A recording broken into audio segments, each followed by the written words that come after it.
You're standing outside. It's 40,000 BC. The sky has just opened up and rain is hammering down so hard you can barely see the tree line. There's no GORE-TEX. There's no waterproof shell jacket with taped seams and a lifetime warranty. There's no app telling you it's going to clear up by Thursday. And somewhere in that moment, one of your ancestors looked down at their own shivering body and thought, there has to be something I can put between me and this. Because here's the thing, nobody tells you. Waterproofing doesn't start with rubber. The desire to stay dry is so old, so fundamental to human survival, that the solutions our ancestors developed are genuinely astonishing given what they had to work with. Let's start with animal hide. Because before anything else, before any plant-based solution or clever weaving technique, the most obvious thing a prehistoric human could put between their body and the rain was the skin of something that had already figured out how to deal with wet weather. Animal hides were being used by humans for at least 100,000 years, possibly considerably longer. The hide of a large mammal, left with enough of its natural fat content intact, is genuinely water-resistant. Not waterproof in a modern technical sense.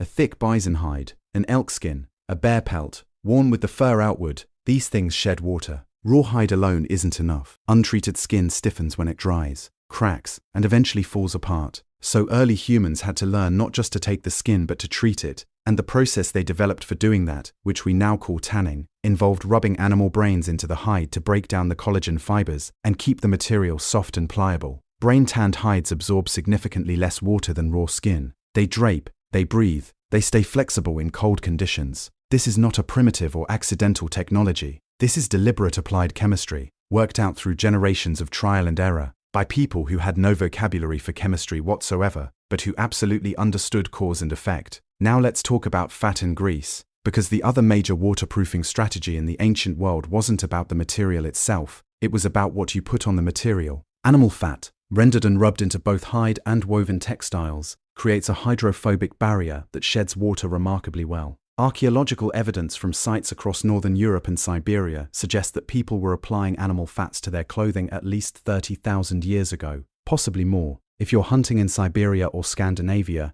getting wet is a death sentence. The urgency of that problem accelerated solutions. The Inuit, whose ancestors crossed into the Americas between 5,000 and 10,000 years ago, developed waterproofing techniques using seal intestine and sea mammal gut that are genuinely extraordinary. They would split and dry the intestines, then sew them together in overlapping horizontal strips, using incredibly fine, nearly watertight stitches. The resulting garment, called a kamlika, could shed water almost as effectively as modern synthetic rain gear. Think about what seal gut actually is. It's a thin, flexible membrane that evolved to contain and transport fluids inside an animal that spends most of its life underwater. Of course, it's waterproof. Let's also talk about plant materials, because not every ancient human lived in an environment filled with large mammals. In tropical and subtropical regions, the rain protection problem got solved with completely different resources. Large tropical leaves were almost certainly the first improvised rain shelter material in human history. And the evidence for this is basically self-evident if you think about it. A banana leaf, a taro leaf, a large palm frond, these things are enormous, waxy on the surface and structurally designed to shed water because that's what leaves do.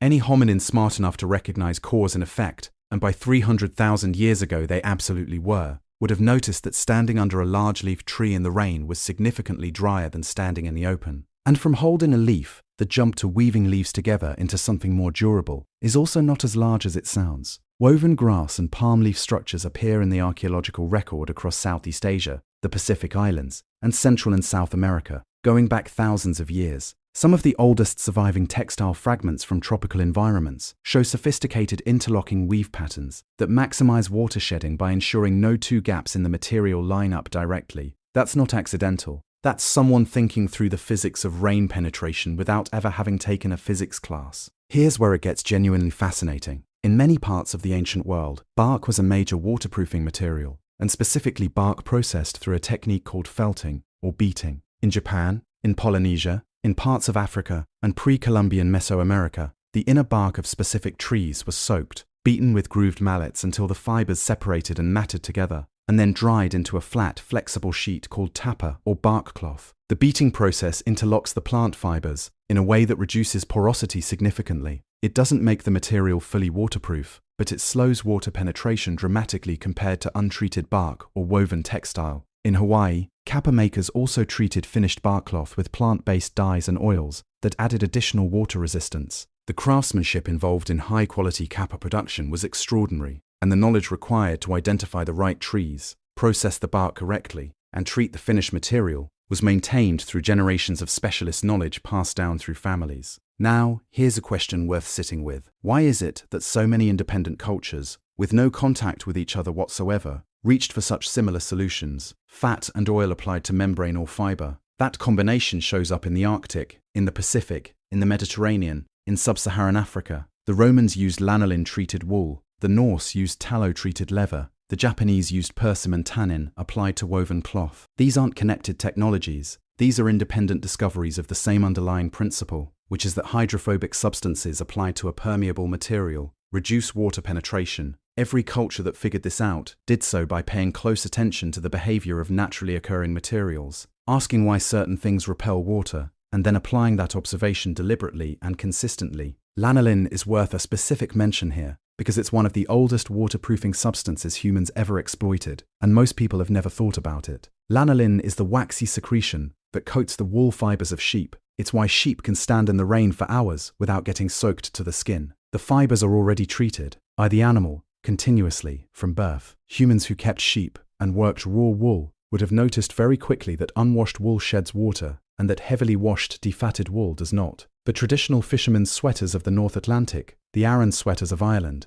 the Ganzi of the British coast, these were originally knitted from wool that still contained much of its natural lanolin. You could stand in sea spray and North Atlantic rain all day in one of those sweaters and stay functionally dry because you were wearing a garment made from fiber that a living animal had spent its entire life waterproofing. Let's also talk about birch bark tar, because it sits at an interesting intersection between waterproofing and adhesive technology in the ancient world. Birch tar is produced by heating birch bark in a low-oxygen environment, a process called dry distillation. The resulting dark, sticky substance was one of the most versatile materials in the prehistoric toolkit. It was used as an adhesive to attach stone points to wooden shafts. It was used as a dental sealant, and yes, people did chew it. Lumps of birch tar with clear tooth impressions have been found at Neanderthal sites, which makes birch tar chewing the oldest confirmed non-food chewing habit in human history, which is something. But birch tar was also used to waterproof seams in leather garments and containers. Applied along a sewn seam and allowed to harden, it fills the needle holes left by stitching and dramatically reduces leakage. Neanderthal use of birch tar has been confirmed at sites in Italy and Germany,